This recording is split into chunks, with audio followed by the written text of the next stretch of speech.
우리 기독교인들이 가장 많이 사용하는 용어가 있습니다. 그 말이 무슨 말이냐 하면 카리스, 그레이스, 은혜라는 말입니다. 이 은혜라는 말은 설교회 목사님 은혜 많이 받았습니다. 성가대 찬양에 은혜 많이 받았습니다. 어떤 분의 간증에 은혜를 많이 받았습니다. 기도하는데 하나님이 병을 고쳐주셔서 많은 은혜를 받았습니다. 다양한 은혜를 받았다고 이야기들을 합니다. 그런데 이렇게 그리스도인들이 은혜라는 말을 많이 사용하는 데 반해서 도대체 은혜라는 것이 무엇인가 하는 거죠. 그리고 무엇을 보고 은혜를 받았다고 말하는 것인가. 한국에서 제가 목회할 때에 설교가 끝나고 난 다음에 한 집사님이 저한테 목사님 오늘 설교 은혜 많이 받았습니다 그래요. 그래서 어떤 부분에 은혜가 되던가요? 그래도 최소한도 목사 설교에 은혜를 받았다고 인사하는 분은 그분밖에 없었는데 저는 짓궂은 질문을 했습니다. 무엇에 은혜를 받으셨냐고. 그랬더니 그분이 대답을 하지 못하고 그냥 둘이 웃다가 만 적이 있었습니다. 내가 설교한 설교의 은혜를 받았다 그랬다면 뭔가 하나님이 그분에게 주신 것이 있다는 사실인데 그것을 무엇이냐고 묻는다면 대답을 머뭇거린다는 겁니다. 그렇다면 여러분 과연 은혜라는 것이 무엇입니까?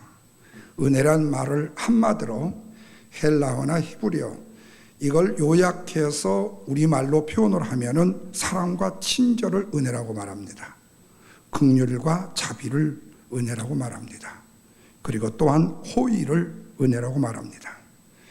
이 말을 더 총체적으로 종합해보면 절대적인 주권자가 그의 백성에게 베풀어 주시는 무조건적인 사랑, 또한 값없이 베풀어 주시는 값없는 호의를 은혜라고 말할 수가 있습니다. 그렇다면 우리는 매 순간순간 매일매일을 하나님의 은혜 속에 살아가고 있다고 해도 절대로 무리한 말은 아닐 것입니다. 왜냐하면 그것은 우리가 매일매일 우리에게 공급해 주시는 햇빛, 우리에게 공급해 주시는 공기, 그리고 산소를 공짜로 받아서 살아가기 때문에 그렇습니다.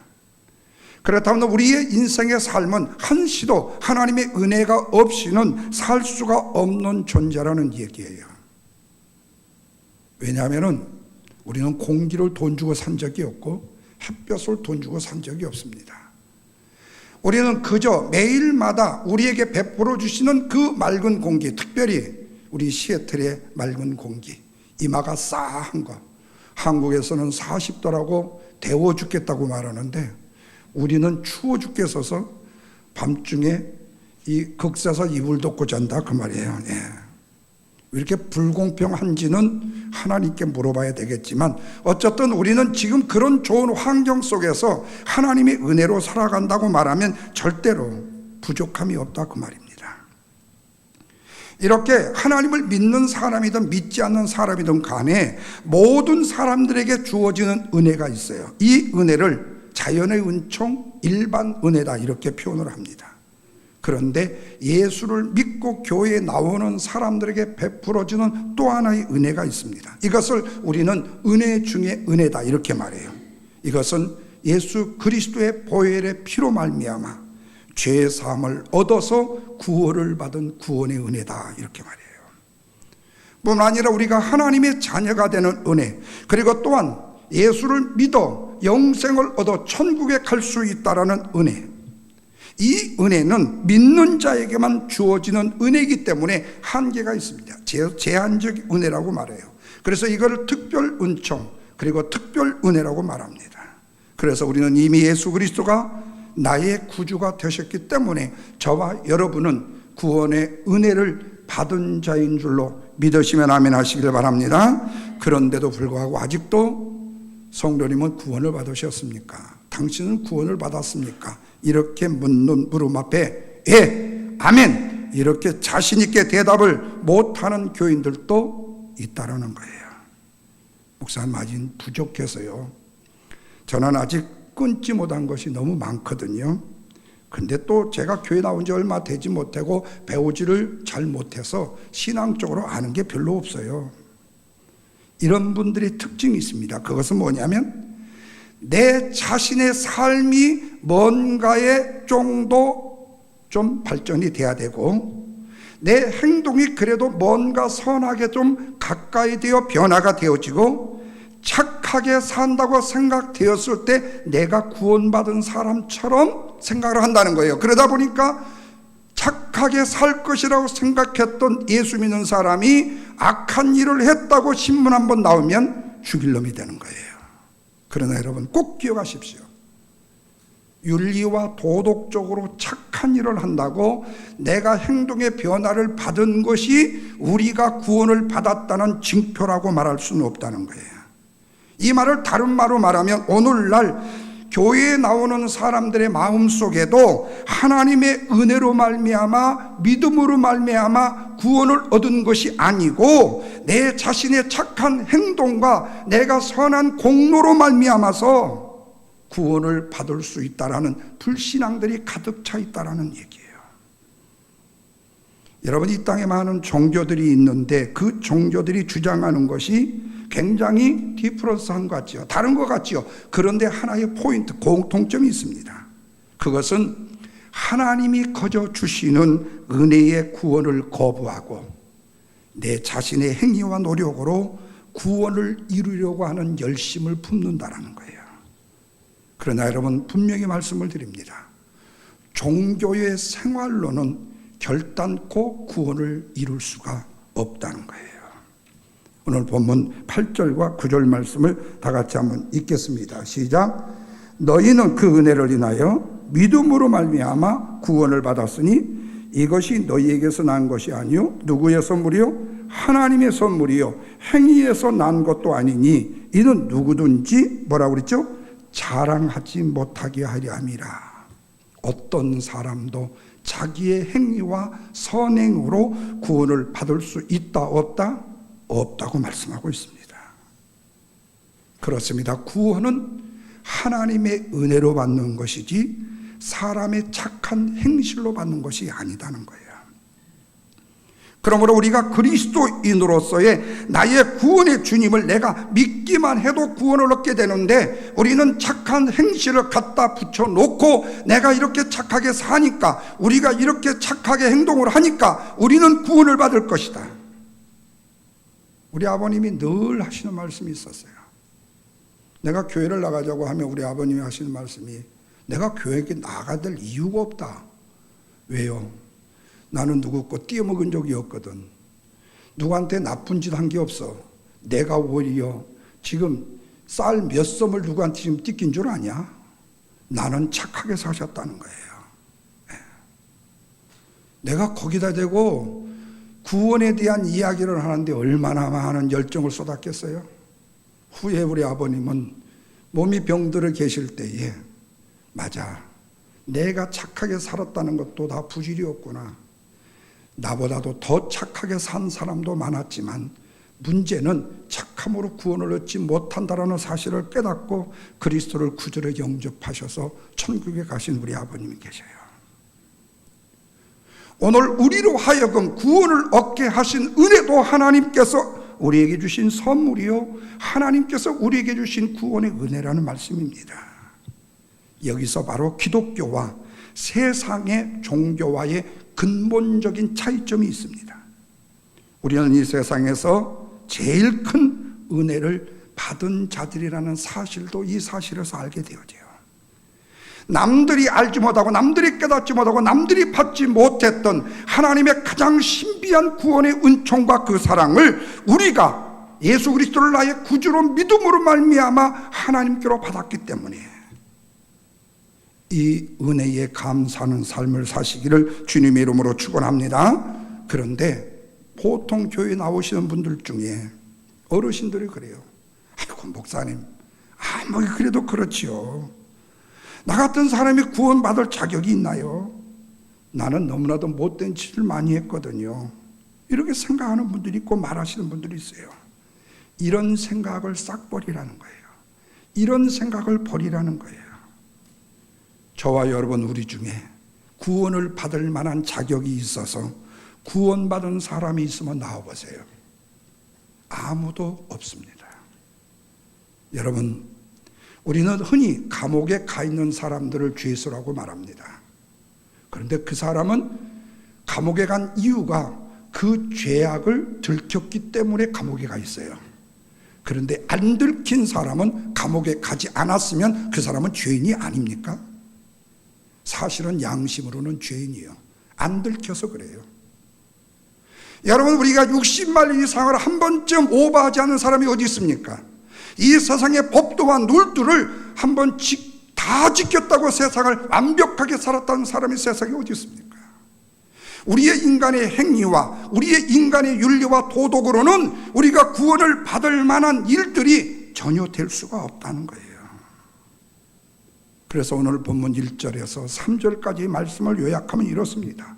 우리는 예수를 믿기 전에 이미 죄와 허물로 죽었던 자들이었고 이 세상의 풍속을 쫓고 마귀를 따르는 자였고 육체의 욕심을 따라 살았고 내 마음대로 삶을 삶으로 말미암아서 본질상 누구의 진노를 받는다고 그랬어요? 하나님의 진노의 자식, 다시 말하면 지옥의 불에서 심판을 피할 수 없는 존재였다고 말씀하고 있어요. 이 말을 다른 말로 말하면 우리는 본질적으로 구원을 받을 만한 조건과 이유가 하나도 없는 존재라는 거예요. 그런데 4절 이하에서 뭐라고 말씀해요? 4절 보십시다. 다 같이요. 시작. 긍휼이 풍성하신 하나님이 우리를 사랑하시는 그 큰 사랑을 인하여 5절에 허물로 죽은 우리를 그리스도와 함께 살리셨고 6절이요. 함께 일으키사 그리스도 예수 안에서 함께 하늘에 모였다고요? 앉히셨다 이렇게 말씀을 합니다. 우리는 구원을 받을 만한 자격이 없었던 자였다는 말씀이에요. 그런데 긍휼에 풍성하신 하나님께서 믿음을 우리에게 선물로 주셔서 나를 구원해 주심으로 말미암아 진노의 잔에서 나를 살리셨다고 말씀하고 있어요. 이것이 바로 뭐지요? 하나님의 은혜라는 말씀입니다. 그런데 여러분, 이 사실이 우리에게만 있는 게 아니에요. 우리가 아는 사도 바울을 생각해 보십시다. 그가 예수를 믿기 전에 예수 믿는 사람을 얼마나 핍박하던 사람인지 몰라요. 예수 믿는 사람들을 잡아다가 감옥에 가두었습니다. 예수 믿는 사람들을 심판하여 돌무르며 때려 죽이는 일들에 가담한 자였습니다. 이런 짓을 했던 사도 사울이라면 다른 사람 앞에 죽어도 마땅한 자예요. 그런데 하나님께서 죄인 중에 괴수인 자격 없는 그에게도 구원의 은총을 베푸신과 동시에 후에는 사도로까지 세워주셨고 성경이 신약의 27권 중에 무려 13권, 14권을 기록할 정도로 신실한 전도자로 쓸 수 있었다. 그래서 바울의 고백이 뭐지요? 고린도전서 15장 10절에서 나의 나된 것은 나의 열정과 열심과 지식과 학문이 아니라 하나님의 은혜로 된 것이니 모든 것이 하나님의 은혜라고 고백을 하고 있어요. 우리가 잘 부르는 찬송 중에 나 같은 죄인 살리신 주 은혜에 놀라워라는 이전에 405장이었고 지금은 305장이죠. 이 찬송은 1700년대에 영국의 한 노예 상인이었던 존 루턴이 지은 시입니다. 당시의 존 루턴은 피와 눈물도 없는 냉혈 인간이었습니다. 그러던 그가 예수를 믿고 목사가 되어 주님을 위하여 충성하게 살게 됩니다. 이렇게 존 루턴이 예수를 구주로 영접하고 목사가 된 다음에 나 같은 죄인 살리신 주 은혜 놀라워 나 같은 죄인을 은혜로 구원해 주심에 너무나도 감격스러워서 자기가 생명과 광명을 찾았다는 사실을 시로 표현해서 305장 찬송시를 지었어요. 그것뿐이 아닙니다.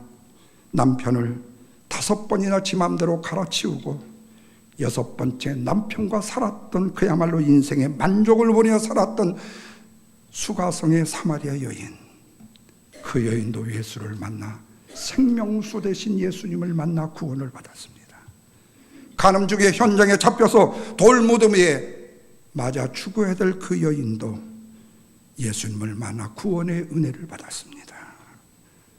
마태복음 20장에 나오는 포도원 비유를 보면 아무 공로가 없어도 하나님의 은혜로 말미암아 동일한 구원을 받는다는 사실을 가르쳐줘요. 포도원 주인이 일꾼들이 모여있는 일꾼들 모이는 장소에 갑니다. 아침에 일찍 가서 몇 사람을 데리고 왔습니다.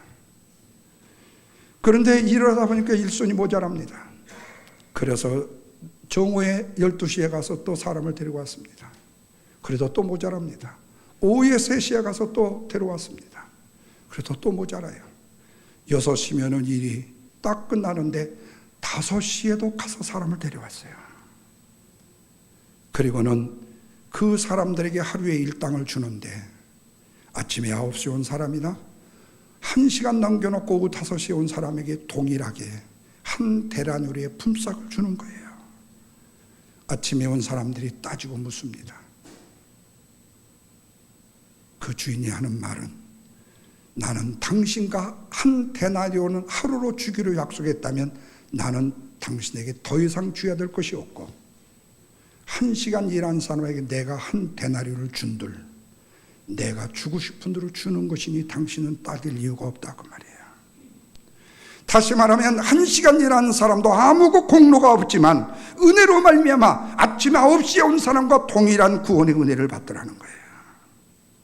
이것은 무엇을 말하느냐? 결코 일한 대가로, 주님을 위해서 충성한 대가로 우리의 구원이 이루어지는 것이 아니라 전적으로 오직 예수 그리스도를 내가 믿음으로 말미암아 하나님이 우리에게 거저 주시는 은혜로 이루어진 것이라는 거예요.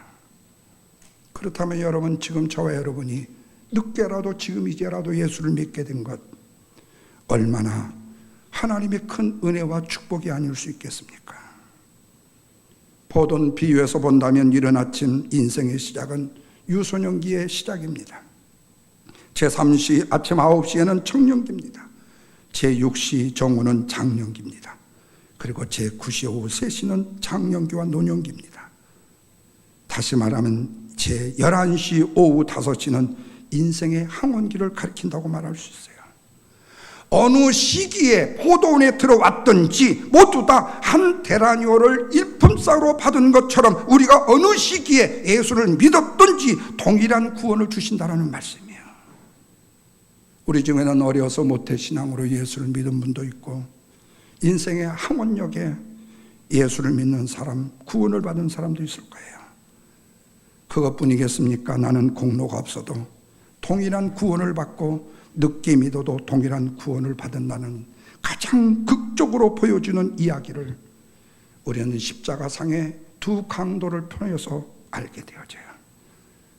주님이 십자가에 돌아가실 때 좌우편의 강도가 함께 죽습니다. 그런데 한편의 강도가 그래요.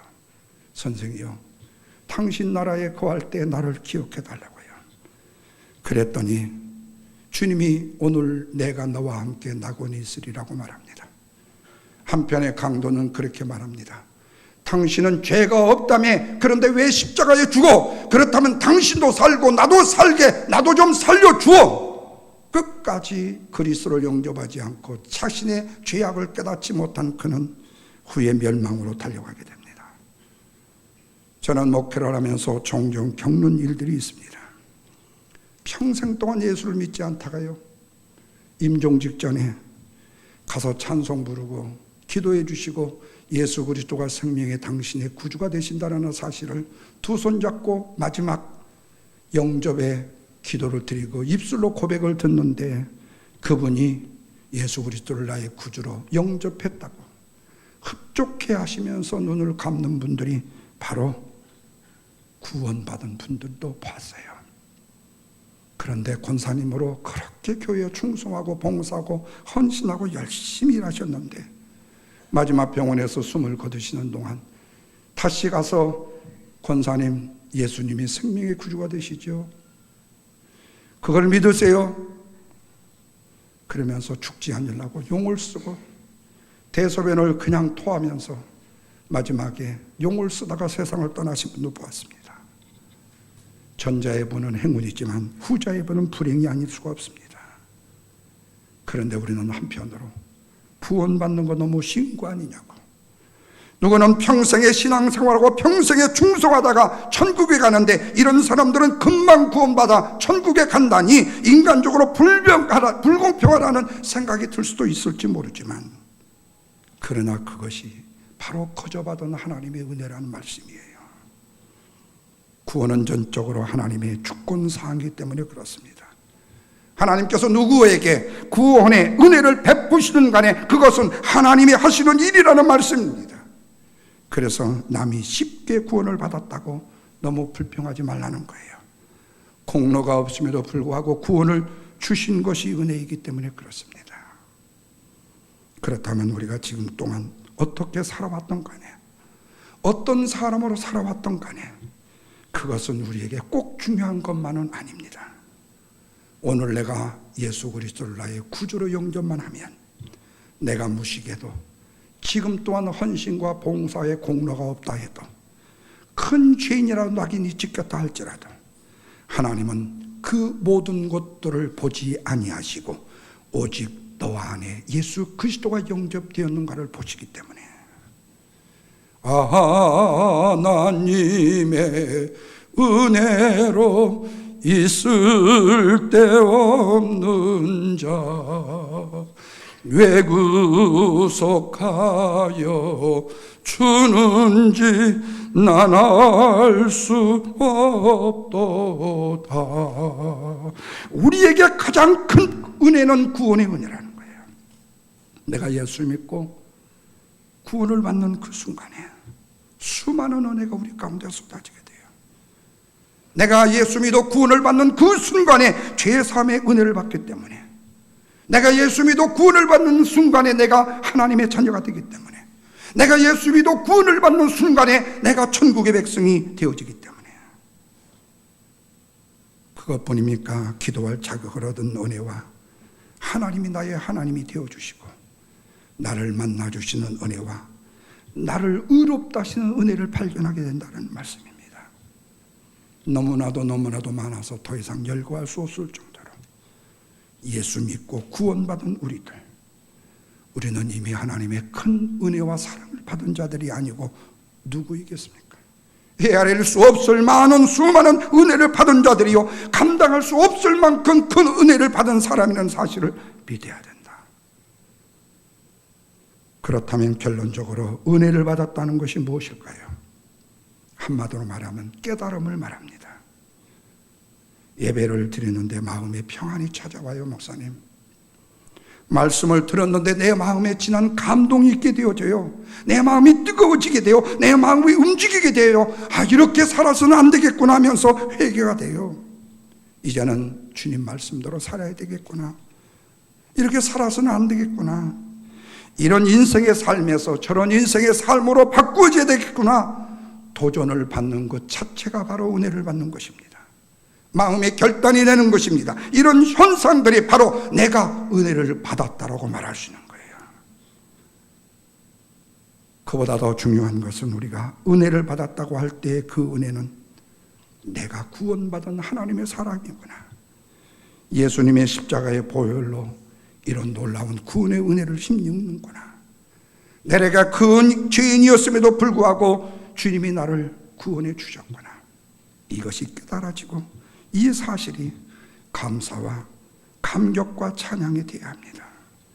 그래서 그것 때문에 감사가 생기고 기쁨이 생기고 평안이 찾아오고, 이제는 남은 생에 나를 구원해 주신 주님을 위하여 내 평생을 살아야 되겠구나 결단하고 내 마음과 행동의 변화와 감동과 변화의 역사가 일어나는 것, 바로 이것이 내가 은혜를 받은 현장인 것입니다.